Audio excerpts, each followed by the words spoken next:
And just to say good afternoon and welcome to everybody. My name is Sian Marsh. I'm the Early Years and Initial Teacher Training Director at Best Practice Network, and I'm joined this afternoon by my colleague Elliot. We're going to lead you through the webinar this afternoon. Hopefully you're here to hear about the postgraduate teacher apprenticeship route, and this is an ideal opportunity for people already employed in a school who want to hear a little bit more. I'm going to hand over to Elliot in a moment to do any housekeeping. This webinar is scheduled for an hour, so we aim to sort of talk to you for about 15 to 20 minutes with opportunities for you to ask questions, and we'll aim to answer as many of them as we can this afternoon. If there's a question that we can't answer, we will take that away and we will send a Q&A follow-up with the recording for today's session. So, Elliot, can I hand over to you for housekeeping? Yeah, of course. Yeah, the fantastic admin side of it. Lovely to well, good afternoon, everybody. Yeah, thank you very much for joining us today. So as Sian mentioned, very welcome to post any questions to us in the chat box. So feel free to pop those in as we go, and one of us will be sort of answering the questions in the chat box as we go. The other person who's not presenting, that is. Also, if you did fancy asking any questions directly to us, then please feel free to, there will be a function on the chat box to ask to speak, and then we can grant you permission to ask those questions. We'll do that towards the end of the presentation. So we'll first present the slides to you and just speak a little bit more about the teacher apprenticeship, and then at the end we'll give you the opportunity to unmute yourself and to ask any questions you may want to us in person. I promise neither of us bite as well, so feel free to ask anything you'd like to. But yeah, Sian will introduce the presentation. Thanks, Elliot. Okay, so we wanted to start this afternoon with a little bit of information about who we are as Best Practice Network. So for those of you that don't know us or haven't worked with us before, we are an accredited ITT provider. We're in our second year of initial teacher training with our primary and secondary cohorts coming on board, but we're a long, well-established initial teacher training provider for early years initial teacher training. We deliver apprenticeships, obviously the postgraduate teacher apprenticeship, but we also deliver apprenticeships in early years and to support staff in schools, and we currently have over 2,000 apprentices on our programmes. And we're also a lead provider of ECF, the Early Career Framework, and the MPQs, they're the National Professional Qualifications. And so we are one of 6 providers who offer what's called the golden thread of teacher training. So join us as a trainee teacher and stay with us through our Early Career Framework and MPQ qualifications until you become a head teacher or executive head teacher. We were graded outstanding for our ECF provision in 2023. And we won the Education and Childcare Apprenticeship Provider of the Year for the second time this February as well. So we first won it in 2023. So that's a little bit of background about us and who we are. And I also wanted to sort of introduce what the postgraduate teacher apprenticeship is. So this postgraduate teacher apprenticeship is, as it says on the slide, an alternative to a traditional university-based teacher training programme. I think the best thing about it is that there are no fees to pay. So there is no student finance, there is no debt, if you like, because this teacher training programme is funded through the apprenticeship levy. And so all schools or local authorities have to pay into the apprenticeship levy. And so schools and school leaders can use that levy money to support colleagues to upskill. And we call this an upskill apprenticeship route because you're already hopefully working in a school, you've got the support of head teacher and the person paying the apprenticeship levy to support you to go ahead and do your initial teacher training through the apprenticeship route. So there are no fees to the candidate. There is no sort of leaving a job and going off to university in the hope that you could step back into that job. This is an on-the-job training programme. Of course, with any teacher training programme, there are certain entry requirements. So as part of the apprenticeship and any ITT programme, you have to have a bachelor's degree at grade 2 or above. The requirements state that that's the minimum expectation.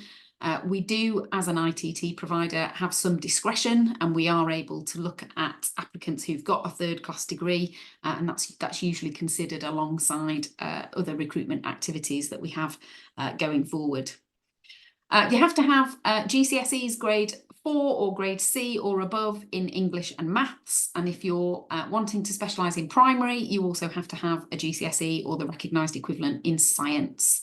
The recognised equivalent is what we consider what the DFE consider the breadth and depth of study of a GCSE. So unfortunately, it's not level 2 functional skills. It's not level 2 adult literacy and numeracy, but it is an equivalency test.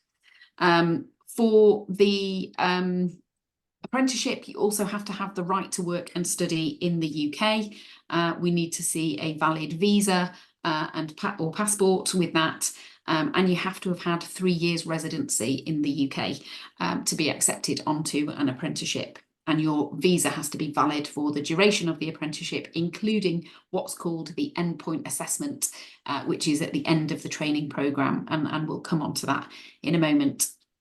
If you're an international candidate and you have international qualifications, we work very closely with an organisation called ENIC. They used to be called NARIC, and they will translate any international qualifications into the equivalent UK qualification. So we can also provide support for you on that. And I'm just going to hand over to Elliot, who's going to explain what routes we've got on offer for September. Yeah, thank you very much. So yeah, you can see in front of you on the slides here that these are the routes that we offer for primary and secondary ITT. So at the very top there, you can see primary. We have ages 3 to 7, which covers sort of reception and Key Stage 1 ages. We've got a slight overlap as well in ages 5 to 11, which covers Key Stage 1 and Key Stage 2. And you have the option as well of specialising in primary special educational needs. So you can either do 3 to 7 SEND or 5 to 11 SEND as an option as well. So you can either do mainstream or you can do special educational needs if that's what you're interested in. And then secondary at the bottom there as well. Again, 2 different age specialisms. You have the 11 to 16, which covers sort of Key Stage 3 and Key Stage 4. And then the ages 14 to 19 is sort of Key Stage 4 up to the sort of the higher education and the sixth form ages there. And with secondary, you have to pick a specialism of a subject. So we've got the subjects that we offer on ITT at the very bottom there. There are more out there, but these are the ones that we offer at Best Practice Network. So those are sort of the routes you can take, and you can very much specialise in them. One thing to note is once you get that qualified teaching status at the end of the course, the QTS, no matter which phase you go for, either primary or secondary, that QTS covers the whole sort of primary school ranges. So for example, if you do secondary ITT in a particular subject, and you gain that qualified teaching status, you can then go and teach in either primary or secondary schools, and then vice versa as well. If you wanted to do primary ITT, you can also teach in secondary schools once you gain that qualified teaching status at the end. So if you're currently employed by a school, which hopefully most of you on this webinar are at the moment, then these are the steps to take in order for you to sort of apply with us and start that journey. So the first step we ask you to do is to have a conversation around the apprenticeship with your school. So it's really, really important for your school to know what the expectations are of the apprenticeship and what they have to contribute to be able to do so, which as Sean mentioned briefly earlier, the school and the actual programme itself is paid for by the apprenticeship levy, and then there's also costs around your salary, which is on the unqualified teacher pay scale, and also supporting you whilst you're out of school for the apprenticeship work that you do. The second thing is to apply through our website. So once you've had the conversation with your school and they're happy to support you, knowing full well what the expectations are of the course, then we will send you a link to apply directly through our website. And at that point, we can start that application journey with you and begin to go through and put you onto interview. That's that sort of first step that we take with you in order to just sort of submit those qualifications and get those eligibility checks out of the way, and then begin that. Third step is that online interview with Best Practice Network. So we go through a stage 1 interview with yourself, which as an upskill, you'd only go through that one interview with us. It's all just about your competency for the course. 99% of the upskills we get are very much competent already because they're already employed. So there's no sort of worry about there's very little worry about sort of passing that. But it's a very sort of informal interview phase that you go through, and we've got a list of associates that are ex-head teachers that are the ones as the interview panel. We definitely make sure to try and make it as friendly as possible and put you at ease. It's a really, a lot of the candidates have come out the other side with very sort of positive thoughts about the interview afterwards. The fourth step after completing the interview and being successful is your conditional offer. So if there are any outstanding conditions to your application, so for example, for any of the eligibility requirements mentioned earlier by Sean, if you don't quite have your degree yet, if you're graduating this summer, then you can still apply and we can ask for that degree at a later date, as long as it's before the course begins.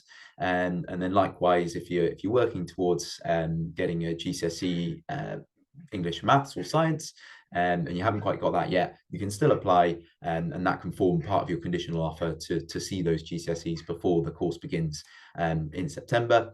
And then there are also some standard checks as well to go through, like looking at your DBS, your safeguarding course that we put you through. It's just a small online one, and a health check as well.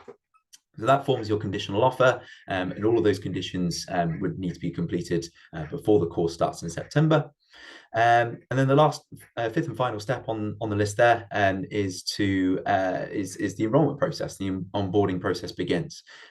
So once so we can have those conditions outstanding as we go, but the enrollment process can be done by one of us, and it's just a process to take you through a bit more about what the program is, and sending out those contracts to your employers as well.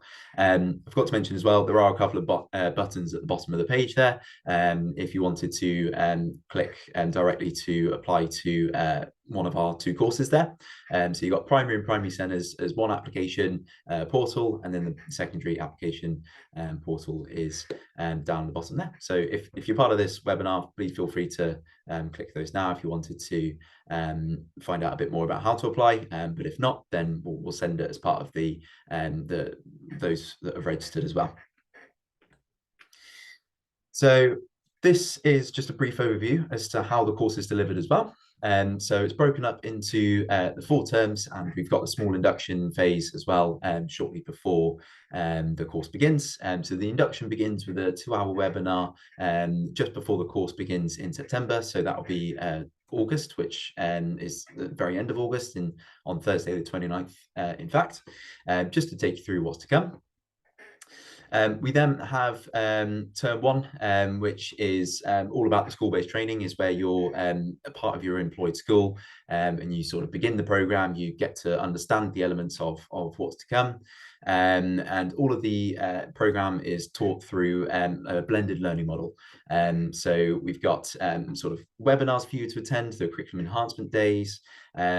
We've also got core training days, which also form most of what you learn as part of the course. There's 10 to 12 of those throughout the year, and we place you in a specific group for you to attend at a training location. And as I say, the rest of it is the online section of it. There is also what's called the intensive training and practice weeks, so the ITAP weeks for short. They also form part of sort of the time outside of school that you have to attend outside of your usual in-school practice. So normally you're in the class from Monday to Thursday, and then Friday is the apprenticeship day. But the ITAP weeks, they have a sort of a mixture of everything in that 1 week, and there's 4 of those, so 1 per term as you go. Term 2, January to April, and that's where it will feature your contrasting placement. So as part of ITT, you have to have taught in 2 different schools. So we organise for you to go to a different school that's no further than an hour away from you in term 2. It's roughly about 6 to 7 weeks long there. It's the rest of it, you know, the second half of the term will be back at your employment school.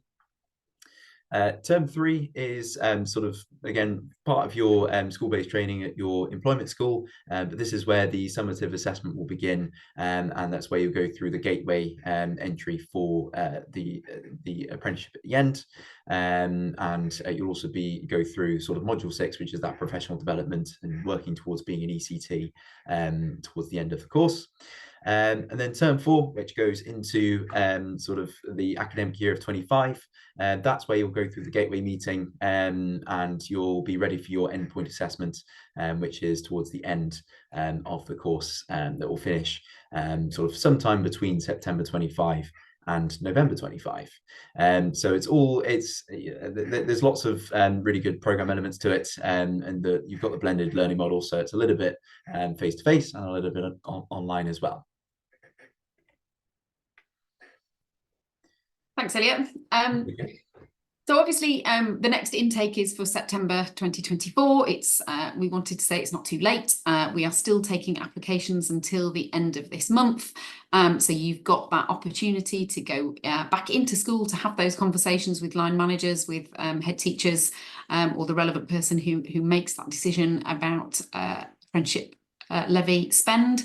And really consider this as an alternative route into initial teacher training. We've had quite a lot of what we call upskill teacher apprentices this year, and as Elliot said, they're very experienced in school and have found the programme to be a really good support to taking that next step and becoming a qualified teacher.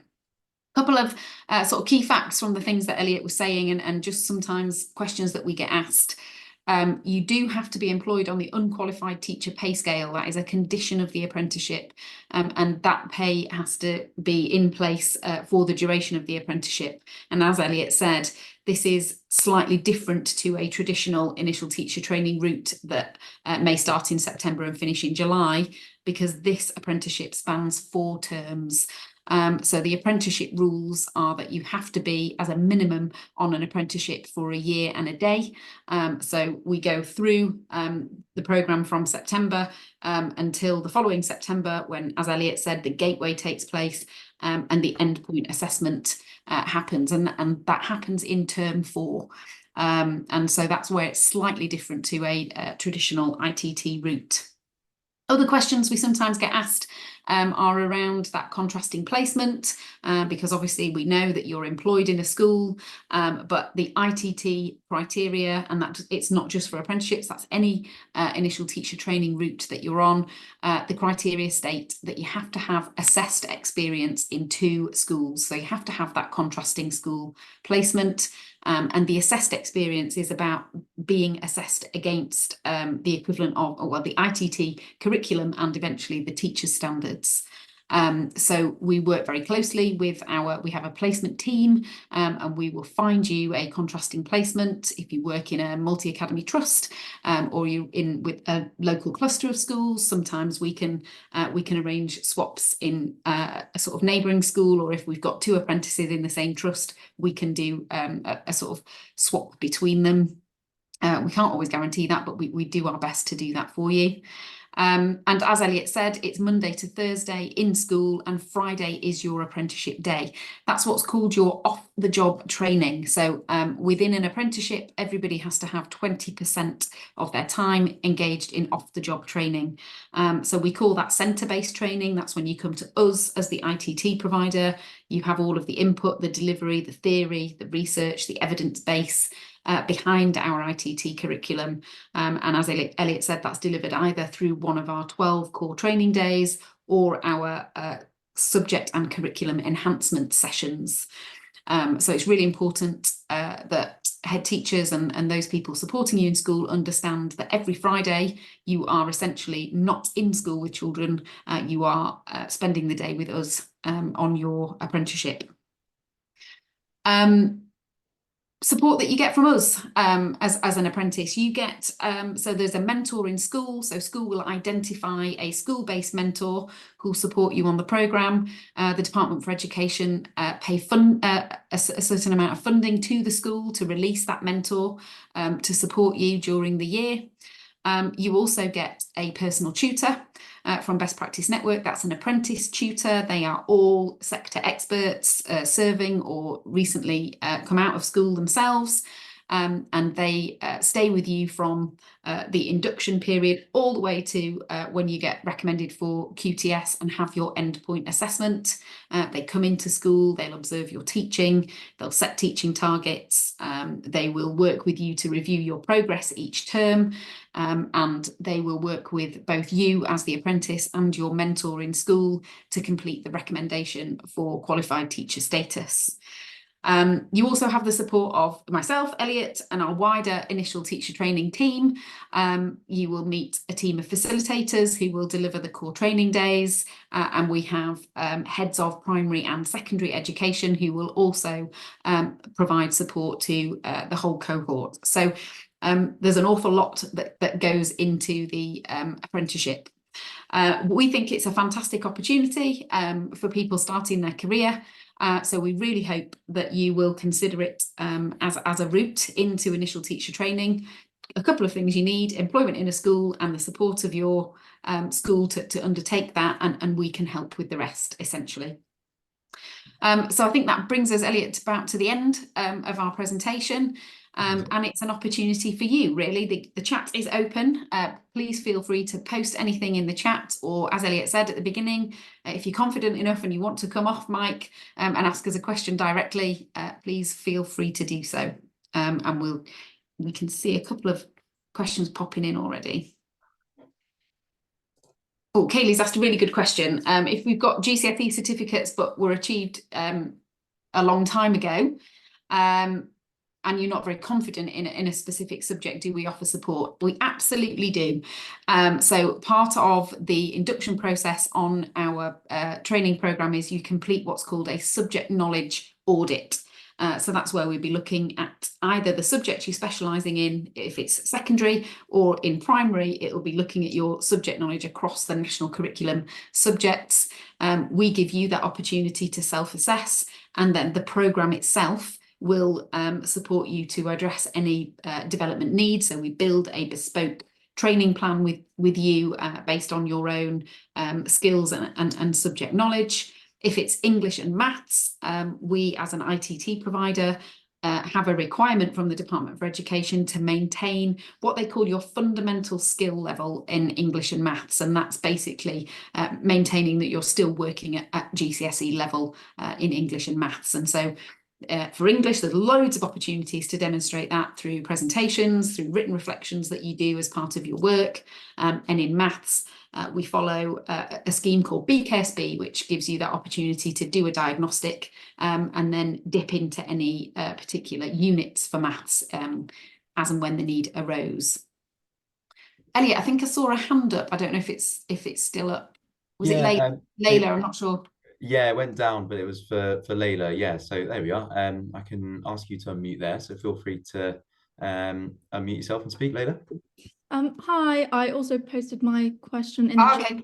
Thanks very much to the two of you. It was, I think Ashley asked something similar about not being employed by a school. I've had kind of conversations, I think, in the past about applying for the apprenticeship route kind of earlier on Mhm. in September, and then working with yourselves and also kind of looking for a placement in a school afterwards? Like, is that something that you consider, or is it quite like a hard and fast rule?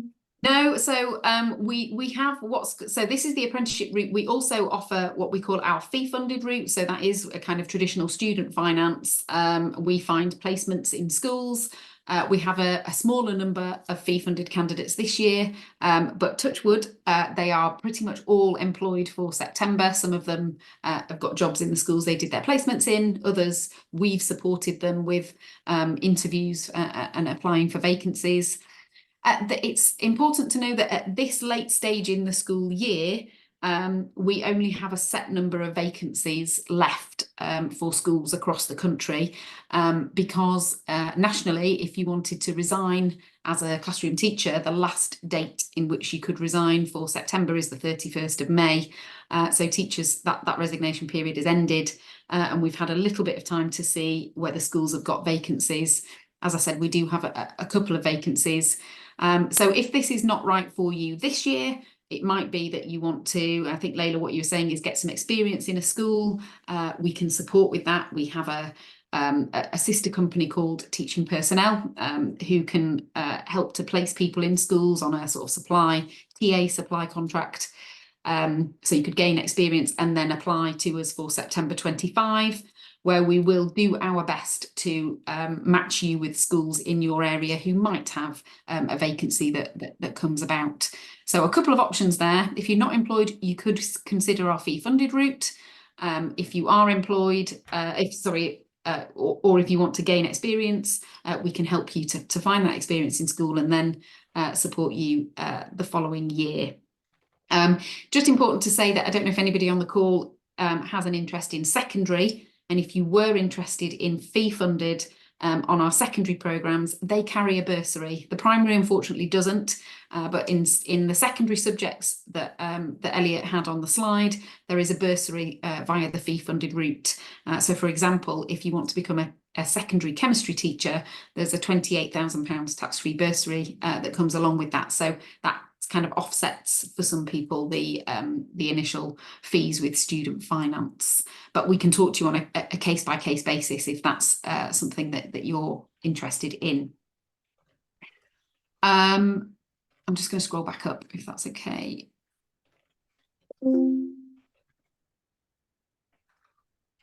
So if schools are going through budget cuts, and unfortunately that is something that's happening at the moment, and they don't have the budget to support you, again, that fee-funded route is an option, which means you may choose, and obviously it's completely dependent on everybody's personal financial sort of circumstances, but it is an option to come out of school to go down the fee-funded route where we would arrange placements for you. And then look for employment as a qualified teacher sort of post training.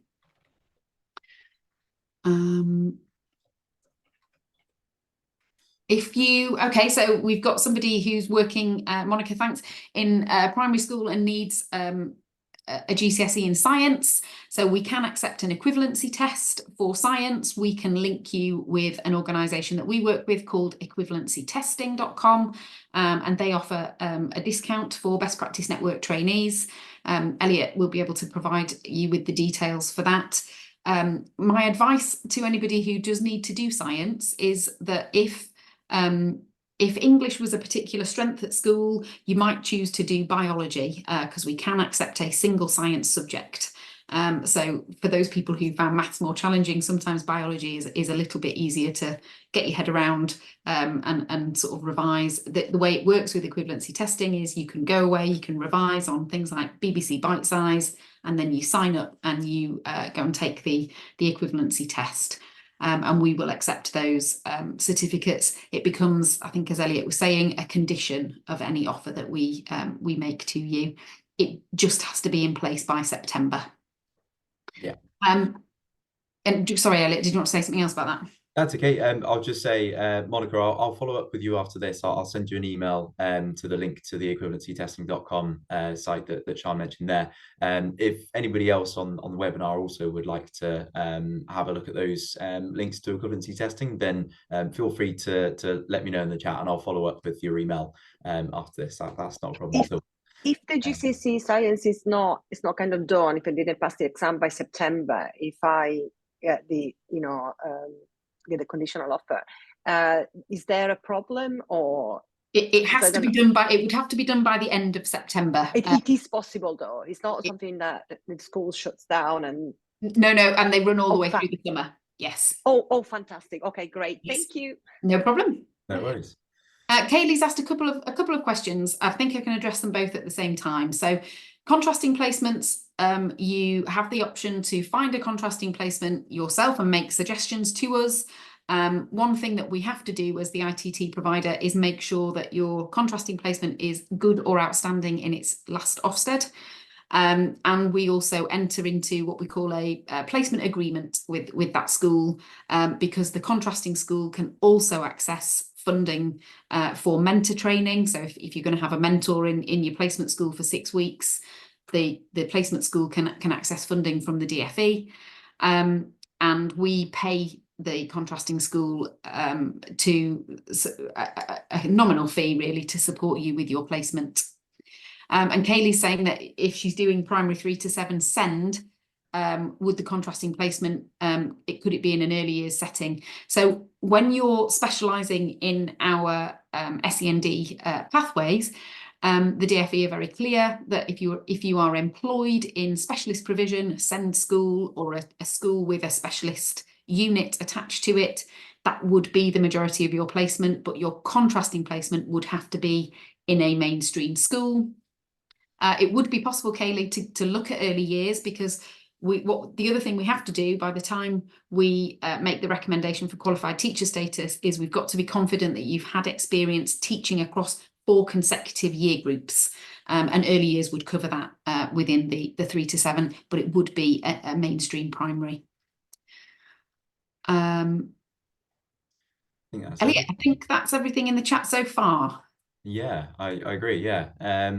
Oh, there we go. We've got another one just there. Oh no, that's just Katie saying thank you. Perfect. Well, this is definitely, feel free to ask any more questions if you'd like to. Otherwise, we'll do our outro. But again, feel free to pop your hand up if you did want to ask anything in person. If you're here, and we're very happy to answer any questions. Kaylee's asked for training days, are locations close by? So yes, what we do is we organise for you to go to a training venue that's no further than 1 hour away from you. So that work gets put in over the next couple of months. So if you apply, and we'll let you know whenever we allocate you that position. It's normally someone in our partner links that we've got. We work with quite a few partners across the country, and we normally organise for the venue to be with them. But we'll let you know of the venue, and we'll let you know of the dates of when they will be, where they are. But we do also organise an online group as well as a backup if for example you're struggling with the commute there, for example, if it's not so easy for you to get there, or any other sort of preferences, and then you're very welcome to let us know, and it can be online. But yeah, it's no further than an hour away from you, and it's something that we let you know with plenty of time, so you can decide if you're able to attend those or not. Yeah, we've got another question from Monica as well. Are ERs usually happy for the EEs to do this? That's Sean, I think. I don't know if I may. It's just like, basically, has it ever happened to you that employers or like the principal of the school, the head of the school decided, no, we don't want to do that? Because clearly if you work there, they are counting on the hours that you're supposed to do. So in my case, it would be HLTA. Yeah. I'm in charge of all the French lessons. So they clearly, I need to be there. Yes. So that could have an effect on maybe on the hours. It's not about pay, because I understand how it works. So they'll probably be more happy Yeah. Because they will get their money anyway, but We're very clear with head teachers before we enter into any contracts that there is that contrasting placement, that it's in the ITT requirements. And usually what we find on this route, because Monica, I'm sure as a HLTA, you like gold dust in school, especially teaching French.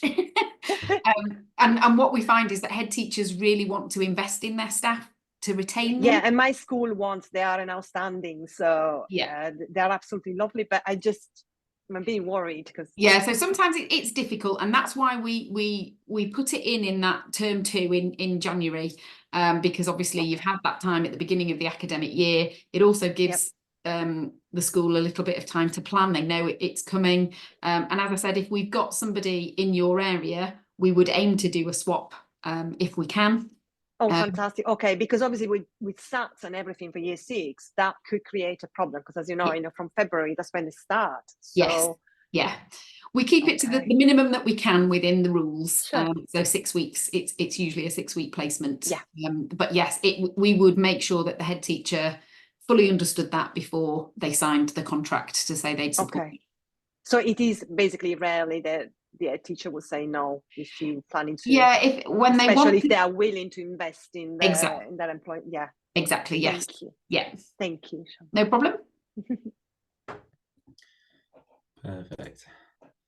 Yes, Kaylee, best practice. So teach, that's the email address on the slide there. If you've got any queries, any errors, anything that happens during the enrolment process, Elliot and his colleagues on his team manage the teach@bestpracticenet.co.uk email address. Pop us an email and we will respond to you straight away. Okay. Can I just ask something else? If I need to apply, do I need to do it now, or you recommend talking with the head teacher first? Yeah, I would speak to your head teacher. Okay. Make sure that they're happy to, because as soon as you put your application in, we will send what we call an employer declaration to the head teacher to say, yeah, okay. sign to say. So basically, you're going to wait until the 30th to check all. You can do it now. Yeah, you can do it now, but apply before the 30th. Right. Okay. Fantastic. Okay. Thank you. Super.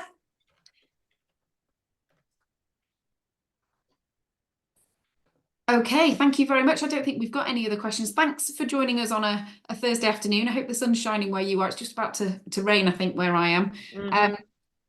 We've really enjoyed having you on the webinar for the last hour. Elliot and I will hang around. If there are any other questions, please feel free to stay on the call and ask us individually. If not, hope you have a lovely rest of the afternoon, and we look forward to receiving applications from you. Yeah, thank you very much. Yeah, Thanks everyone. great to see those applications come in.